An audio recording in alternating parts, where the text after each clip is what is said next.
The internet is making you retarded, and I mean that in the literal sense of not being hyperbolic. I'm sure there are brain scans or something out there that I could show you to prove my point, but I don't feel the need to back up that claim with research. Everyone knows it's true in their heart. No amount of science or research could ever change my mind, because I have lived it my entire life and seen it in other people with my own two eyes. The more time you spend in, on, and around the internet, the more of a retard you become. And this happens for a plethora of reasons, probably too many to count, but the big thing, the main one, is that your brain was not designed to take in as much information as we have been the past 20 years. TV and radio was already pretty bad, but the way things are now is fucking crazy. You can't open your eyes or your ears without being bombarded by thousands of things to think about every day. And social media is the worst for it, but TV and radio are still part of the problem. People don't really understand just how little they are capable of dealing with. You probably don't even realize it because it's a largely subconscious thing, but every time your phone buzzes or you hear something on the radio and you check social media, your attention is being divided and shattered into 1,000 pieces. You are constantly getting fucked with, getting fucked with, getting fucked with. You are constantly getting fucked with, but because it's become such a normal part of everyday life, people don't even realize it. I was born in 2002, and I think I'm a part of the very last generation to even vaguely recall a world in which instant video wasn't really a thing, or at least wasn't prominent. When I was a kid, smartphones were still brand new technology. You wouldn't get laughed at for having a flip phone. But people who are even a year or two younger than me do not remember that world. All they have ever known is instant messaging, social media, live video, Google. To them, it's completely normal because it's the only thing they've ever known. If you're 21 and under, you basically need social media in order to have a social life, which is one of the reasons I don't have one. But do you understand how insane that is? When I was a teenager, I just thought Instagram and Snapchat was kinda gay and very self-involved, so for the most part I ignored it. I didn't realize that people took that shit so seriously, but they do. I honestly don't know what an Instagram story actually is, and I'd like to keep it that way, but I do know that people judge each other based on what they put on it. And they track each other on Snapchat. It becomes a source of drama if somebody turns off their location. That's cracked. That's insane. That's ridiculous.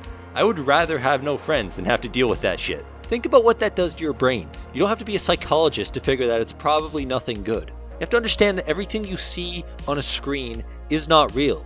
This isn't real. I'm talking to a camera right now, but your mammalian brain thinks that I'm talking to you. So much of the world we live in today is completely and utterly fake. Fake and gay. Words on a screen. Gay little avatars and emojis. Pictures and video that were taken months and years before you ever saw them. None of it's real! None of it's real! It's not real! It's all smoke and mirrors. If you're 21 and under, then your entire life has been a lie. You've been looking at things that appear to be real, but aren't. Reality is pain, and boredom, and hatred, and love, and having an increased heart rate, and wanting to kill yourself. That's what living is. This is code. This is electricity. This is metal cobbled together by Chinese slave labor that tricks you into thinking it's important. One of the reasons that monks live in monasteries is that in order to pray to God and live a good Christian life, you need to quiet your mind and avoid temptation. They were building monasteries hundreds of years before the internet was even invented because they couldn't do that in a world where the shiniest thing you'd see all day was a fresh tomato. That's how fragile the human mind is. It's no wonder that mental illness is so common these days. It's just a product of our environment. This is why I hate it when people say they have ADHD. It's a false diagnosis. It makes you powerless to change anything. The real problem is that your lifestyle choices are rotting your brain. But people don't even realize it because all of this has become so normal. I'm talking to myself right now. I'm in a room talking to myself at 1 a.m. That's insane. Insane people do that. But again, people don't realize that because all of this is just so normal now. Listen, I know it's not good to bitch about problems without offering a solution, but on a societal scale, people are just fucked. Things are going to have to get a lot worse before they start to get any better. The worst case scenario is that we embrace all of this information sharing technology to an extreme degree, start getting implants and shit. Everything becomes cyberpunk, and a darkness descends upon humanity. But I can also envision a future where people realize how damaging this shit is. It becomes outlawed globally or something. Probably not. But both of those scenarios happen hundreds of years down the line. In the meantime, people are just screwed. But that doesn't mean you have to be. You could still save yourself if you wanted to. Delete all your social media and go through the long, painful process, freeing yourself from the illusion. A process that never ends. I've been turning myself into more and more of a technophobe for the past few months, and I've been liking it a lot. I realize that 90% of my problems stem from communication technology and screens because they are so fundamentally distracting and they suck so much of your energy. Recently, I went a few days without watching any sort of video at all, and the first time I clicked on a YouTube video where there was someone talking to a camera, it was jarring. It was like there was a person in my living room. It was so intense, and it made me realize just how powerful video is, and it's everywhere. You were not designed to be that stimulated all the time. Your brain is not built for this shit.